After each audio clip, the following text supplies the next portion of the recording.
50 জন মানুষ ফেসে গেছে এক ভয়ানক গোলক ধাঁধায়, যেখানে প্রতি মিনিটে 2 জন করে মরতে হবে।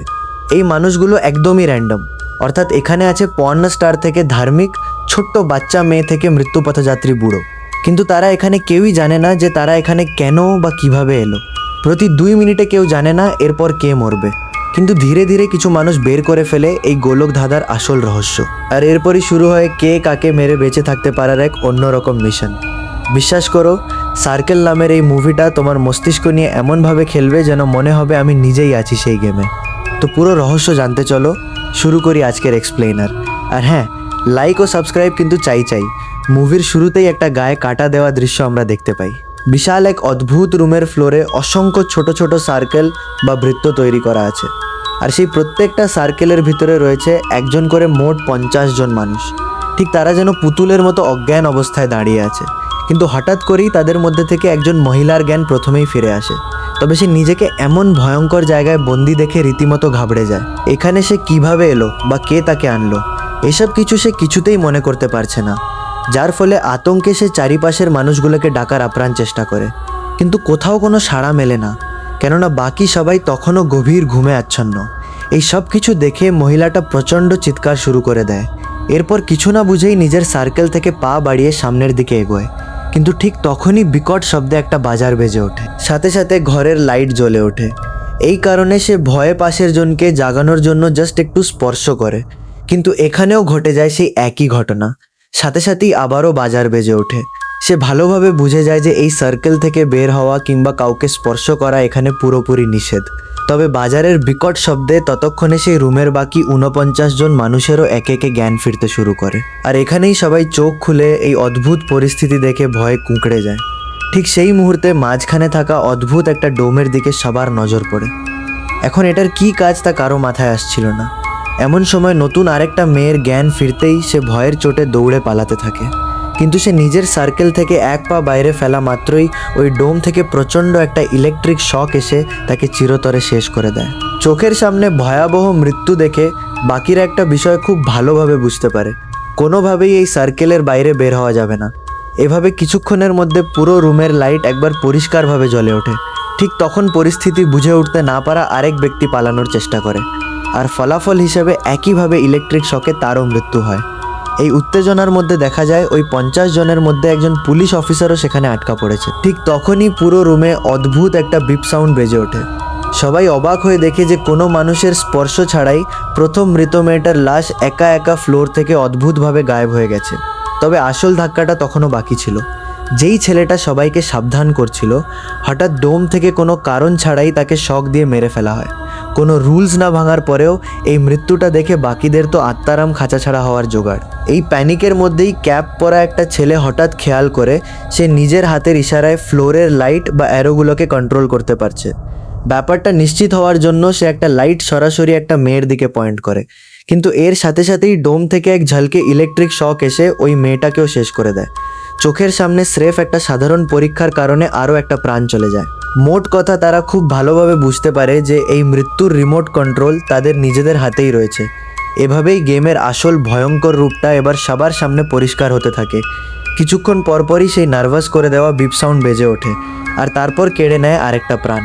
এই চরম প্যানিকের মধ্যে সেখানে থাকা একজন প্রেগন্যান্ট মহিলা পুরো ব্যাপারটা খুব ভালোভাবে খেয়াল করে। এরপর সে বুঝতে পারে যে এখানে মৃত্যু যা হচ্ছে সেগুলো সব ভোটিংয়ের মাধ্যমে। আর সে সবাইকে এবার চিৎকার করে জানিয়ে দেয় যে এখানে কেউ নিজে থেকে মারা যাচ্ছে না, বরং তারা নিজেরাই নিজেদের হাতে মাউস করে লাইটগুলোকে কন্ট্রোল করে একে অপরকে খুন করছে। যার দিকে সবচেয়ে বেশি লাইট বা ভোট পড়ছে, কাউন্টডাউন শেষে ওই ডোম তাকে মেরে ফেলছে। এই সব কথা শুনে তাদের মধ্যে একজনের মাথায় দারুণ বুদ্ধি বের হয়। সে প্রস্তাব দেয়, যেহেতু কাউকে না কাউকে ভোট দিতেই হবে, তাই সবাই মিলে মৃত ব্যক্তিগুলোর দিকে লাইট পয়েন্ট করি। এতে করে শকটা লাশের গায়ে লাগবে, আর কেউ তো মরবে না। এই কথা শুনে সবাই রাজি হয়ে যায়। কিন্তু কাউন্টডাউন শেষ হতেই তাদের সব আশা মাটিতে মিশে যায়, কেননা দেখা যায় তাদের মধ্যে জ্যান্ত একজন মানুষ ছিটকে পড়ে মারা গেছে, অথচ তাকে কেউ ভোটই দেয়নি। অর্থাৎ মৃত কাউকে ভোট দিয়ে এই সিস্টেমকে বোকা বানানোর কোনো সুযোগ নেই। তাই তারা এবার বাঁচার আর কোনো রাস্তা না পেয়ে ঠিক করে কেউ কাউকে ভোট দেবে না। এই কথায় সবাই একদম হাত গুটিয়ে দাঁড়িয়ে থাকে। কিন্তু কিছুক্ষণ পর আবার ওই বাজার বেজে উঠতে শুরু করে। আর এখানে ঘটে যায় আরেকটা অদ্ভুত ঘটনা। সবার সামনের লাইটগুলো হঠাৎ লাল থেকে সাদা হয়ে যায়। এরপর সেগুলো একে অপরের দিকে পয়েন্ট করতে থাকে। এই সব দেখে তো ভয়ে সবাই জমে পাথর হয়ে পড়ে, কারণ তাদের মনে হচ্ছিল যে এবার হয়তো ডোম একসাথে সবাইকে মেরে ফেলবে। কিন্তু না, কাউন্টডাউন শেষে ডোম নিচ থেকে একজন র্যান্ডম ব্যক্তিকে সিলেক্ট করে তাকে মেরে ফেলে। অর্থাৎ গেমের রুলস একদম ক্লিয়ার, কেউ কাউকে ভোট না দিলে প্রতি রাউন্ডে সিস্টেম নিজে থেকে একজনকে মারবে।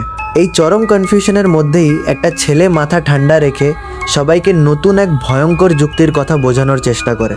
সে প্রস্তাব দেয়, যেহেতু প্রতিবার একজনকে মরতেই হবে, তাই তাদের উচিত বয়স্ক মানুষদের আগে সিলেক্ট করা। তার যুক্তি ছিল যে বয়স্করা তো তাদের জীবনের বেশিরভাগ সময় পার করে এসেছে, কিন্তু ইয়ং জেনারেশনের এখনও অনেক কিছু করা বাকি। অনেকেই এই কথার চরম বিরোধিতা করে, তবে বাঁচার আদম্য তাগিদে বেশিরভাগ মানুষই এই নিষ্ঠুর কাজে রাজি হয়ে যায়। এরপর ভোটিং শুরু হলে সেখানকার সবচেয়ে বয়স্ক মানুষটি সবার কাছে কাতরভাবে নিজের জীবন ভিক্ষা চায়। জাস্ট চিন্তা করো, মানুষ কতটা অসহায় হলে এমনটা করে। কিন্তু কে শোনে কার কথা? বিপ সাউন্ড শেষ হতে না হতেই চোখের পলকে মারা যায় সেই বৃদ্ধ। মৃত্যুর এই ভয়ঙ্কর মিছিলে সবাই যখন মরিয়া হয়ে পথ খুঁজছে, তখন তাদের নজর যায় সেখানে আটকে থাকা এক সোলজারের দিকে। সবাই ভাবতে শুরু করে সে হয়তো এই জায়গার ব্যাপারে কোনো সিক্রেট জানে, কিন্তু তাদের সবাইকে হতাশ করে দিয়ে সোলজারটা জানায় সে নিজেই এই ফাঁদে আটকা পড়েছে। আর ঠিক তখনই তার পিছন থেকে একটা ছেলে মুখ খোলে। সে জানায় এখানে আসার আগে কিছু একটা আবছা স্মৃতি তার মনে পড়েছে। সে রাস্তার ট্রাফিক জ্যামে আটকে ছিল, আর হঠাৎ করেই চারপাশটা ঘুটঘুটে অন্ধকার হয়ে যায়। এরপর চোখ খুলেই সে নিজেকে এই রুমে আবিষ্কার করেছে। এখন তার এই কথা শুনে আরও অনেকেই সায় দেয় যে তাদের সাথেও ঠিক একই ঘটনা ঘটেছিল। এর মাঝেই আবারও বিপ সাউন্ড বেজে ওঠে, আর সবাই মিলে ভোট দিয়ে আরও একজন বয়স্ক মানুষকে মেরে দেয়। এরপর কাউন্টডাউন থামার পর সেই ছেলেটা তার বাকি গল্প বলতে শুরু করে। সে জানায় অন্ধকার হওয়ার পর সে নিজেকে একটা স্পেসশিপের মতো জায়গায় দেখতে পেয়েছিল। এরপর সে একটা বিশাল লাল রুমের কথা বলে, আর সেই রুমের মেঝেতে অসংখ্য মানুষের লাশ পড়েছিল। এখন পরিস্থিতি দেখে তার মনে হচ্ছে ওগুলো হয়তো কোনো লাশ ছিল না, বরং তারাও হয়তো তাদের মতোই এই গেমে ফেঁসে যাওয়া মানুষ। এই কথাগুলো শুনে সবার মেরুদণ্ড বেয়ে যেন ঠান্ডা স্রোত নেমে আসে। তারা ভাবতে থাকে তারা কি কোনো এলিয়েন স্পেসশিপে বন্দি, নাকি কোনো সাইকোপ্যাথ তাদের উপর এক্সপেরিমেন্ট চালাচ্ছে। যাই হোক, এদিকে আবারও সেই ভয়ঙ্কর বিপ সাউন্ড বেজে উঠতে শুরু করে। বাঁচার নেশায় অন্ধ হয়ে সবাই তখন একে একে বয়স্ক মানুষদের দিকে নিজেদের লাইট পয়েন্ট করতে থাকে। এভাবে চোখের সামনে নির্মমভাবে 4 জন বয়স্ক মানুষের মৃত্যু হয়। এরপর সবার নজর গিয়ে আটকে যায় টুপি পরা এক মহিলার দিকে। তাকে দেখেই মনে হচ্ছিল যে তিনি হয়তো সেখানকার সবচেয়ে বয়স্কা মানুষ, কিন্তু সেই মহিলাটা সবাইকে পরিষ্কারভাবে জানিয়ে দেয় যে তার বয়স মাত্র 42 বছর। মূলত ক্যান্সারের ট্রিটমেন্ট চলার কারণে তাকে বয়সের তুলনায় এতটা বৃদ্ধ দেখাচ্ছে। এখন তার এই অসহায় অবস্থার কথা শুনে নীল জ্যাকেট পরা একটা ছেলে চরম অমানবিকতার পরিচয় দেয়। সে সবাইকে উস্কে দিতে থাকে এই বলে, যেহেতু মহিলাটার ক্যান্সার হয়েছে তাই তাকে আগেই মেরে ফেলা উচিত। এই কথায় সেখানে উপস্থিত একজন ডাক্তার তাকে বোঝানোর চেষ্টা করে যে ক্যান্সার হলেই মানুষ সাথে সাথে মারা যায় না। কিন্তু নীল জ্যাকেট পরা ছেলেটা কারো কোনো কথায় কান দিতে রাজি নয়। সে উল্টো ওই মহিলাকে যাচ্ছে তাই বলে অপমান শুরু করে। ছেলেটার এমন নিষ্ঠুর আর জঘন্য আচরণে সেখানে থাকা বাকি সবার বিবেক যেন একটু নড়ে ওঠে। তাই সবাই ক্ষোভে ফেটে পড়ে একজোট হয়ে ওই ছেলেটাকে এবার মেরে ফেলে। মানে চিন্তা করো, নিজের পাতা ফাঁদে সে নিজেই কিভাবে আটকে যায়। আসলে এখানে যেটা হচ্ছে তা হলো প্রত্যেকেই চাইছে অন্যকে মেরে নিজে যতক্ষণ সম্ভব বেঁচে থাকার। আর এই ধরনের ট্রিক্সগুলো মানুষ কিন্তু কোনো না কোনোভাবে বুঝেই ফেলছে। যাই হোক, এরপর ক্যান্সারে আক্রান্ত ওই মহিলাটি সবাইকে বোঝানোর চেষ্টা করে যে এভাবে একে অপরের প্রতি খেয়ে খেয়ে কোনো লাভ নেই, বরং বাঁচার একমাত্র উপায় হলো এটা খুঁজে বের করা যে তাদের সবাইকে কারা এবং কেন এখানে ধরে এনেছে। সে সবাইকে নিজেদের মধ্যে কোনো মিল আছে কিনা সেটা খুঁজে বের করার প্রস্তাব দেয়। তার এই কথাগুলো শুনে বেদ নামের এক মহিলা নিজের সম্পর্কে কিছু একটা বলার চেষ্টা করে, কিন্তু সে নিজের ব্যাপারে মুখ খোলার আগেই হঠাৎ বিপ সাউন্ড বেজে ওঠে আর ডোম থেকে তাকে সাথে সাথেই মেরে ফেলা হয়। এই অদ্ভুত মৃত্যু দেখে বাকি সবাই ধরে নেয় যে হয়তো নিজের সম্পর্কে কোনো তথ্য দেওয়া যাবে না, এটাই গেমের আরেকটা নিয়ম। কিন্তু সবার এই ধারণাকে ভুল প্রমাণ করে দিয়ে ক্র্যাক নামের এক ব্যক্তি হঠাৎ জানিয়ে দেয় যে তার ঠিক পাশেই দাঁড়িয়ে থাকা মহিলাটা আসলে তার স্ত্রী।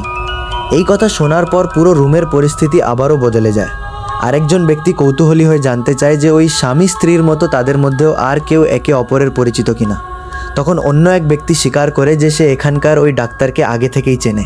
অর্থাৎ এই 50 জন মানুষ পুরোপুরি অচেনা নয়, এভাবে একে অপরের খোঁজের মাঝেই তারা জানতে পারে যে সেখানে আটকা পড়া একজন স্প্যানিশ ভাষায় কথা বলে। তখন তাদের মধ্য থেকে আরেকজন অনুবাদক হিসেবে এগিয়ে আসে। জানা যায় ওই লোকটি একজন মেক্সিকান এবং সে অবৈধভাবে সেখানে বাস করছে। এই তথ্যটা অনেকে নেতিবাচকভাবে নিতে শুরু করে। ঠিক তখনই সেখানকার একজন পুলিশ অফিসার চমকে দেওয়ার মতো একটা তথ্য ফাঁস করে দেয়। সে রন নামের এক ব্যক্তিকে শনাক্ত করে জানায় যে রন আসলে একজন ভয়ানক গ্যাংস্টার। কিছুদিন আগে রনকে সে গ্রেফতার করেছিল কারণ সে তার গার্লফ্রেন্ডকে অমানসিকভাবে মারধর করত। এইসব কথা শুনে সবাই যখন এই জঘন্য কারণ জানতে চায় তখন রন নিজের দোষ স্বীকার করা তো দূরের কথা, উল্টো সে পুলিশ অফিসারকে গালাগালি শুরু করে দেয়। এক পর্যায়ে চরম অহংকারের সাথে সে সবার সামনে প্রকাশ করে দেয় যে গার্লফ্রেন্ডকে মেরে সে একদম ঠিক কাজ করেছে। তার এই চরম সাইকোপ্যাথিক আচরণ দেখে আর কারও বুঝতে বাকি থাকে না যে সে কতটা ভয়ঙ্কর। ফলে পরের বিপ সাউন্ড বাজতেই সবাই মিলে ওই রনকে ভোট দিয়ে ডোমের মাধ্যমে মেরে ফেলে। এভাবে গেম যত এগোতে থাকে লাশের সংখ্যাও বাড়তে থাকে। তখন জয়া নামের একটা মেয়ে সবাইকে বোঝানোর চেষ্টা করে যে তাদের এখন র্যান্ডামলি ভোট না দিয়ে যাচাই করা উচিত কে ভালো আর কে খারাপ। কিন্তু মানুষের মনের ভিতরের ভালো খারাপ জাজ করবে কে? এই চরম কনফিউশনের মাঝেই আবারও বেজে ওঠে বিপ সাউন্ড। আর এবার নির্মমভাবে মারা যায় সেখানে থাকা একমাত্র মুসলিম মহিলাটি। শুধুমাত্র ধর্মের দোহাই দিয়েই তারা একটা জলজান্ত মানুষকে টার্গেট করে ফেলে। পরিস্থিতি তখন এতটাই অমানবিক পর্যায়ে চলে যায় যে কেউ একজন সরাসরি কালো মানুষকে টার্গেট করার জঘন্য প্রস্তাব দিয়ে বসে। তবে অনেকেই এর বিরোধিতা করলেও তারা বর্ণবাদের পথটাই বেছে নেওয়ার চেষ্টা করে। এই অন্যায় দেখে স্প্যানিশ ট্রান্সলেটর রেগে গিয়ে তীব্র প্রতিবাদ করে ওঠে। সে স্মরণ করিয়ে দেয় যে এখন পর্যন্ত যতজন মারা গেছে তারা বেশিরভাগই ছিল কালো মানুষ। তার এই কথা শুনে ওই পুলিশ অফিসার তার আসল চেহারা বের করে আনে। সে চরম বর্ণবাদীর মতো আচরণ শুরু করে দেয়। সে কালো মানুষদের নিয়ে অত্যন্ত জঘন্য মন্তব্য করে দাবি করে যে ফর্সা মানুষরাই বেশি সুন্দর এবং তাদের বেঁচে থাকার অধিকারও বেশি। কিন্তু পুলিশ অফিসারের এই নিচু মানসিকতা আর চরম বর্ণবাদী রূপ দেখে বাকি সবার চোখ খুলে যায়। তারা পরিষ্কার বুঝতে পারে যে লোকটা আইনের রক্ষক হয়েও এত জঘন্য মানসিকতা লালন করে, তাই তার বেঁচে থাকার আর কোনো অধিকার নেই। ফলে পরের কাউন্টডাউনে তার কপালেও জোটে মরণ কামড়। অর্থাৎ বুঝতেই পারছো, এই মানুষগুলো বেঁচে থাকার তাগিদে নিজের ভিতরের আসল জানোয়ারটাকেও বের করে আনছিল। এখন এই র্যান্ডম হত্যার প্রতিবাদ করে সেখানে সোলজার সবাইকে বোঝানোর চেষ্টা করে। সে সবাইকে বলে যে শুধু মুখের কথার উপর ভিত্তি করে কারো জীবন কেড়ে নেওয়াটা ঠিক হচ্ছে না। কিন্তু বাকিরা পাল্টা যুক্তি দেখিয়ে জানায় যে বাঁচার জন্য তারা আর কিসের ভিত্তিতে ভোট দেবে। তখন এক মহিলা নিজের জীবন বাঁচাতে দারুণ একটা আইডিয়া বের করে।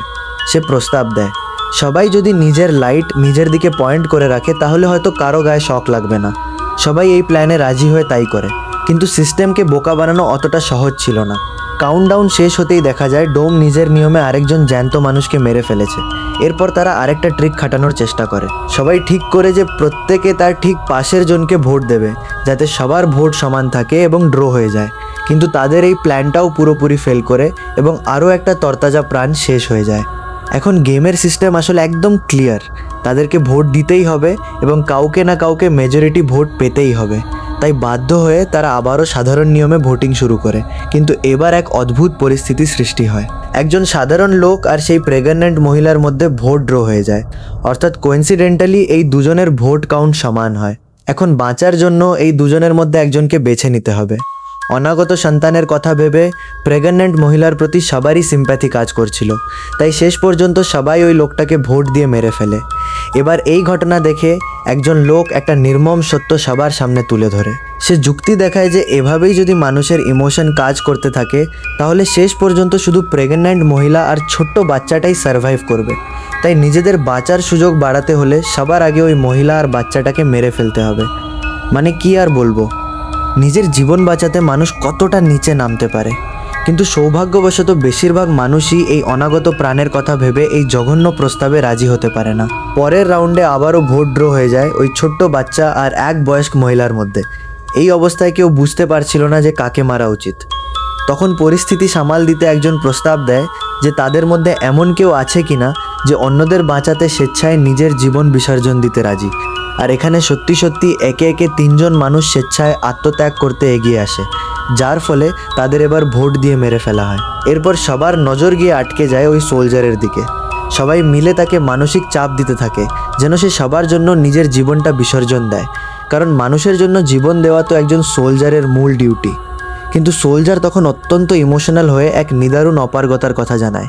সে বলতে থাকে অন্য কোনো সময় হলে সে হাসি মুখে নিজের জীবন দিয়ে দিত, কিন্তু এখন সে পারবে না, কারণ বিয়ের দীর্ঘ 7 বছর পর তার স্ত্রীর কোল জুড়ে তার প্রথম সন্তান আসতে চলেছে।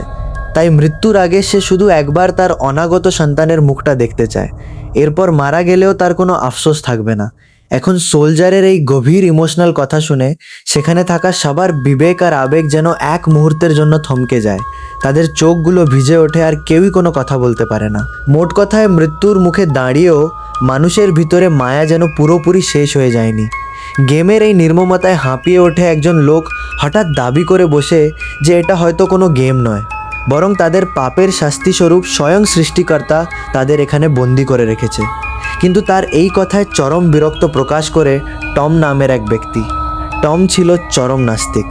সে অত্যন্ত তাচ্ছিল্যের সাথে সৃষ্টিকর্তার অস্তিত্বকে অস্বীকার করে। সে বলতে থাকে যে সৃষ্টিকর্তা বলতে কেউ থাকলে সে তো নিষ্ঠুর হতে পারতো না। তার এমন অধ্যাত্ম বিরোধী কথায় সেখানে থাকা আস্তিক মানুষগুলো প্রচণ্ড ক্ষুব্ধ হয়ে যায়। ফলে পরের রাউন্ডের কাউন্টডাউনে এক অদ্ভুত পরিস্থিতি তৈরি হয়। দেখা যায় ওই নাস্তিক টম এবং আরেকটা মেয়ের মধ্যে ভোট ড্র হয়ে গেছে। এখন বাঁচার জন্য টম তখন চরম নোংরামির আশ্রয় নেয়। সে সবার সামনে মেয়েটার চরিত্র নিয়ে জঘন্য কথা বলতে শুরু করে। টম দাবি করে যে তাদের অফিসের বসের সাথে এই মেয়েটার অবৈধ সম্পর্ক আছে। সে নিজের চোখে তাদেরকে আপত্তিকর অবস্থায় দেখেছে। এখন বাঁচার তাগিদে মেয়েটাকে পতিতার সাথে তুলনা করে টম সবাইকে উস্কে দেয় তাকে ভোট দেওয়ার জন্য। সবার সামনে এমন অপমানে মেয়েটা অঝরে কাঁদতে শুরু করে। কিন্তু টমের এই জঘন্য কৌশল দেখে বাকি সবাই পরিষ্কার বুঝে যায় যে সে আসলে কতটা নিচু প্রকৃতির মানুষ। ফলে এবার সবাই একজোট হয়ে টমকে ভোট দিয়ে তার কেচ্ছা খতম করে দেয়। এদিকে গেম আর থেমে নেই, কেননা প্রতি 2 মিনিট পর পরই একজনকে না একজনকে মরতেই হবে। এভাবে ঘড়ির কাঁটা ঘুরতে আবারও কাউন্টডাউন শুরু হয়ে যায়। তখন জ্যাকব নামের একজন প্রস্তাব দেয় যে এবার তাদের এমন মানুষদের বেছে নেওয়া উচিত যাদের কোনো পিছটান নেই। এই কথা শুনে একজন লোক তার পাশে একটা অল্প বয়সী দেখতে মহিলাকে টার্গেট করে বসে। সে ভেবেছিল ওই মহিলার হয়তো কোনো সন্তান নেই, কিন্তু মহিলাটা জানায় যে সে বিবাহিত এবং তার 3 বছরের একটা ছোট্ট বাচ্চাও আছে। ঠিক তখনই ওই লোকটা চমকে দেওয়ার মতো একটা সত্য ফাঁস করে দেয়। সে জানায় যে সেই মহিলাকে আগে থেকেই চেনে এবং সে আসলে একজন লেসবিয়ান। লোকটির দাবি ছিল বিবাহিত হয়েও সমকামী হওয়ার কারণে এই মহিলা সমাজে একটা কলঙ্ক। তার সন্তান তার কাছ থেকে নোংরামি ছাড়া কিছুই শিখবে না। কিন্তু লোকটার এমন চরম মানসিক বিকৃতি বাকিরা কিছুতেই মেনে নিতে পারে না। ফলে রেগে ফেটে পড়ে তারা সবাই উল্টো ওই লোকটাকেই শেষ করে দেয়। এভাবেই মৃত্যুর এই ভয়ঙ্কর মিছিলে এর পরের রাউন্ডে যে দৃশ্যটা তৈরি হয় সেটা ছিল ভীষণ মর্মান্তিক। এবার ভোট ড্র হয়ে যায় এমন এক নারী ও পুরুষের মধ্যে যারা একে অপরকে গভীরভাবে ভালোবাসত। কোনো এক অদ্ভুত উপায়ে তারা দুজনেই এই মৃত্যুকূপে এসে পড়েছিল। আর এখানে এই মৃত্যুর মুখে দাঁড়িয়ে তারা দুজনে একে অপরকে বাঁচানোর জন্য মরিয়া হয়ে ওঠে। লোকটা সবাইকে বারবার অনুরোধ করতে থাকে তাকে মেরে ফেলে তার প্রিয়তমাকে বাঁচিয়ে দিতে। অন্যদিকে মেয়েটাও তার প্রিয়তমের জন্য প্রাণ ভিক্ষা চাইতে থাকে। তাদের এই নিঃস্বার্থ ভালোবাসা দেখে বাকি সবাই চরম কনফিউশনে পড়ে যায়। তারা ঠিক করতে পারছিল না যে এই দুজনের মধ্যে আসলে কাকে মারা উচিত। কল্পনা করো এই মুহূর্তে মানুষগুলোর মাথায় কি চলছে। এই সামান্য একটু দ্বিধা আর সিদ্ধান্তহীনতায় যখন কাউন্টডাউনের সময় পুরোপুরি শেষ হয়ে যায় তখন ডোম কাউকেই ক্ষমা করে না। চোখের পলকে প্রচণ্ড শকে ওই দুজন প্রেমিক প্রেমিকাকে একসাথেই মৃত্যুর কোলে ঢলে পড়তে হয়। এই মর্মান্তিক ঘটনা থেকে ঘরের সবাই গেমের আরও একটা ভয়ঙ্কর নিয়মের ব্যাপারে জানতে পারে। তারা বুঝতে পারে যদি কখনো দুজনের মধ্যে ভোট ড্র হয়ে যায় এবং পরবর্তী কাউন্টডাউনে কেউ সেটাকে ট্রাইব্রেক না করে তবে সিস্টেম কাউকেই রেহাই দেবে না, অর্থাৎ দুজনকেই মরতে হবে একসাথে। এই নিয়ম জানার পর ট্রাভিস নামের একজন পুরোপুরি ভেঙে যায়। সে সবার সামনে নিজের তীব্র হতাশা প্রকাশ করে বলতে থাকে যে এই ডেথ ট্র্যাপ থেকে কারো পক্ষে আর জ্যান্ত হয়ে ফেরা সম্ভব নয়। ঠিক তখনই এরিক নামের ছেলেটি লজিক খাটিয়ে এক মারাত্মক ভবিষ্যতের কথা সবাইকে মনে করিয়ে দেয়। তার যুক্তি ছিল সবার ইমোশন আর সহানুভূতির কারণে শেষ পর্যন্ত ওই প্রেগন্যান্ট মহিলাটাই টিকে থাকবে। কিন্তু গেমের একদম শেষ মুহূর্তে যখন দুজন বাকি থাকবে তখন এক নরকীয় পরিস্থিতি তৈরি হবে। কারণ ঘরের ওই ছোট্ট বাচ্চা মেয়েটা আসলে কেউই নয়, বরং সে হলো ওই প্রেগন্যান্ট মহিলার নিজের সন্তান। এরিক তাই সবাইকে সতর্ক করে দেয় যে শেষ মুহূর্তে যদি মা আর মেয়ের মধ্যে ভোট ড্র হয়ে যায় তবে সিস্টেমের নিয়ম অনুযায়ী দুজনকে একসাথে মরতে হবে। এই চরম সত্য জানার পর একজন বয়স্ক লোক অত্যন্ত স্বার্থপর একটা প্রস্তাব দিয়ে বসে। সে যুক্তি দেখায় যে শেষ পর্যন্ত মা মেয়ের এই মানসিক যন্ত্রণা এড়াতে এখন এই ছোট্ট মেয়েটাকে ভোট দিয়ে মেরে ফেলা উচিত। কিন্তু তার এই নিষ্ঠুর কথা শুনে বাকিরা প্রচণ্ড রেগে যায় এবং উল্টো ওই বৃদ্ধকেই মারার দাবি তোলে। তখন নিজের জীবন বাঁচাতে ওই বৃদ্ধ লোকটা সমাজে তার নানা অবদানের কথা বলতে শুরু করে। এই বেঁচে থাকার লড়াইয়ে ঘরের মানুষগুলো তখন স্পষ্ট দুটো গ্রুপে ভাগ হয়ে যায়। একদল চাইছিল নিজেদের জীবন বাঁচাতে ওই নিষ্পাপ বাচ্চাদেরকে টার্গেট করতে, আর অন্য দল চাইছিল যে কোনো মূল্যে বাচ্চাটাকে রক্ষা করতে। এই তুমুল বাকবিতণ্ডার মধ্যেই আবারও বেজে ওঠে সেই নার্ভাস করে দেওয়া বিপ সাউন্ড। কাউন্টডাউন শেষ হতেই দেখা যায় ভোট ড্র হয়েছে ওই বৃদ্ধ আর ছোট্ট মেয়েটার মধ্যে। কিন্তু এই বৃদ্ধের অহংকার ঘরের কেউ মেনে নিতে পারেনি, তাই ট্রাইব্রেকারের সুযোগ আসতেই সবাই মিলে তাকে মৃত্যুর মুখে ঠেলে দেয়। তবে গেমের এই নৃশংসতা সেখানেই থেমে থাকে না। পরের রাউন্ডে ভোট ড্র হয়ে যায় নিষ্পাপ বাচ্চাটির সাথে সেই মেক্সিকান লোকটির। একদল মানুষ যখন নিজেদের জীবন বাঁচাতে মেয়েটাকে মেরে ফেলার জন্য মরিয়া হয়ে ওঠে, তখন ওই লোকটা চরম মানবিকতার পরিচয় দেয়। সে বুঝতে পারে যে এভাবে ভোট চলতে থাকলে শেষ পর্যন্ত ওই অবুঝ মেয়েটাকেই মরতে হবে। তাই বাচ্চাটিকে বাঁচানোর জন্য সে এক অবিশ্বাস্য আর চরম আত্মত্যাগের সিদ্ধান্ত নেয়। ঘরের সবাইকে স্তব্ধ করে দিয়ে সে নিজ থেকে নিজের সেফ সার্কেলের বাইরে পা দিয়ে নিজের জীবন বিসর্জন দেয়। একটা ছোট্ট বাচ্চাকে বাঁচাতে একটা অচেনা মানুষ নিজের জীবনটা হাসি মুখে বিলিয়ে দিল। মোট কথায় স্বার্থপর পৃথিবীতে এমন নিঃস্বার্থ মানুষও এই রুমে আটকা পড়েছিল। যাই হোক, এখানে এসে এই খেলাটা এবার একটা চরম নোংরা রূপ নেয়। ওই মানুষগুলোর মধ্যে এখন দুটো স্পষ্ট দল তৈরি হয়ে গেছে। একদিকে ডেভিড যে নিজের জীবন বাঁচাতে ওই গর্ভবতী মহিলা আর ছোট্ট মেয়েটাকে মেরে ফেলতে চায়, অন্যদিকে এরিক যে কোনো মূল্যে মাকে রক্ষা করতে মরিয়া। ডেভিডের দলের নোংরা চালে এরিকের দলের ভালো মানুষগুলো একের পর এক মারা যেতে থাকে। এই সুযোগে ওই সোলজার চরম সাধ্য পার হয়ে ওঠে। তখন ক্র্যাক নামের একজন নিজের কথিত স্ত্রীকে বাঁচাতে ডেভিডের দলে যোগ দেওয়ার ভান করে, কিন্তু ডেভিড সন্দেহ করে সরাসরি ওই মহিলার কাছে তার স্বামীর নাম জানতে চায়। আর তখনই ফাঁস হয়ে যায় যে ক্র্যাক ওই মহিলার নামই জানে না, অর্থাৎ সবার সহানুভূতি পেতে ক্র্যাক চরম মিথ্যা বলেছিল। এসব দেখে সবাই মিলে ওই প্রতারক ক্র্যাককেই মৃত্যুর মুখে ঠেলে দেয়। এমন একের পর এক চরম কনফিউশন আর ট্রাইব্রেকারের সাথে বেশ কয়েকজন মানুষ মারা যেতে থাকে। এমনকি চোখের সামনে মানুষের নির্মম মৃত্যু দেখতে না পেরে একজন নিচ থেকে সার্কেলের বাইরে পা বাড়ায়, যার ফলে মৃত্যুপুরী এই ঘরে এখন মাত্র 6 জন মানুষ টিকে থাকে। তারা এবার ডেভিড আর এরিকের নেতৃত্বে 3 করে দু গ্রুপে ভাগ হয়ে যায়। এখন বাঁচতে হলে ডেভিডকে এখানে এরিকের সাথে এক চরম ঠান্ডা মাথায় চুক্তি করতে হবে। সে এরিককে প্রস্তাব দেয় এই রাউন্ডে সে নিজের দল থেকে একজনকে বলির পাঠা বানাবে, আর তার বিনিময়ে পরের রাউন্ডে এরিককেও একজনকে দিতে হবে। এরিক রাজি হলে তার মাথায় তখন একটা অন্য মাস্টার প্ল্যান ঘুরছিল।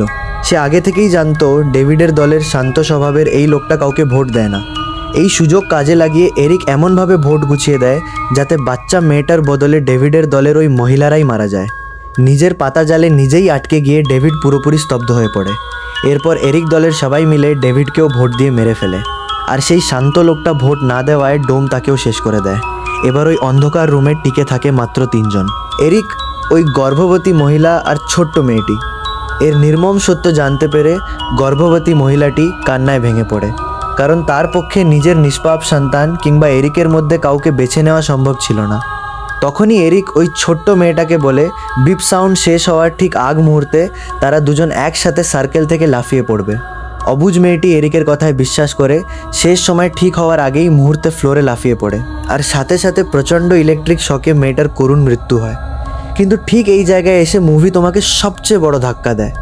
এরিক কিন্তু মেয়েটার সাথে নিজে লাফ দেয়নি, শুধু তাই নয়, সে নিজের লাইটটা দিয়ে সোজা গর্ভবতী মহিলাটাকে ভোট দিয়ে দেয়। চোখের সামনে সন্তানের মৃত্যু দেখা মহিলাটা কিছু বুঝে ওঠার আগেই শকে মারা যায়। অর্থাৎ শুরু থেকে যাকে সবাই দেবদূত ভাবছিল সেই এরিকই ছিল এই গেমের সবচেয়ে বড় সাইকোপ্যাথ। সে এক মিথ্যার জালে মেয়েটার সাথে সাথে ওই গর্ভবতী মাকেও হত্যা করে ফেললো। অর্থাৎ সে সবার ইমোশন নিয়ে খেলে এই মরণ খেলায় একমাত্র উইনার হয়ে যায়। কিন্তু এরিক যখন বিজয় আনন্দে হাসছিল ঠিক তখনই ঘটে যায় আরেক ঘটনা। সে হঠাৎ দেখতে পায় রুমে কেউ না থাকার পরেও তার বিরুদ্ধে একটা ভোট রেজিস্টার হয়েছে। সে বুঝতে পারে ভোটটা আসলে এসেছে ওই গর্ভবতী মহিলার পেটে থাকা অনাগত সন্তানের কাছ থেকে, কারণ গেমের সিস্টেমের কাছে ওই ভ্রূণটাও ছিল একটা জীবিত প্রাণ।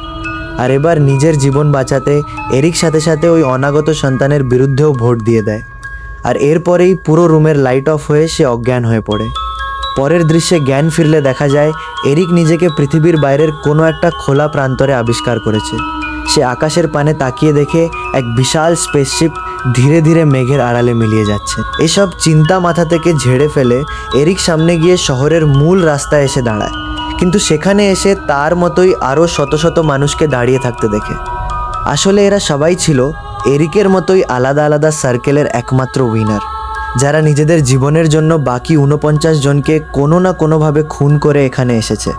আর ফাইনালি এই পুরো গেমের রহস্য কেউই ভেদ করতে পারে না। হয়তো এমন হতে পারে এটা কোনো এলিয়েন প্ল্যান ছিল। এলিয়েন হয়তো চাইছিল যে মানুষ কিভাবে তাদের বিবেক, বিচার ইত্যাদিকে কাজে লাগায়, কিভাবে তারা ভালো মন্দের ডিফারেন্সিয়েশন ক্রিয়েট করতে পারে। হয়তো এমনও হতে পারে এর পিছনে রয়েছে অন্য কোনো কারণ, কিন্তু মুভির শেষ পর্যন্ত আমরা সেই কারণের কোনো রহস্যভেদ করতে পারি না। আপনাদের কি মনে হয়? কমেন্টে জানাতে ভুলবেন না। আর এই ধরনের মুভি এক্সপ্লেইনার আরও পেতে চ্যানেলটি সাবস্ক্রাইব করে রাখুন। Thank you so much for watching. আল্লাহ হাফেজ।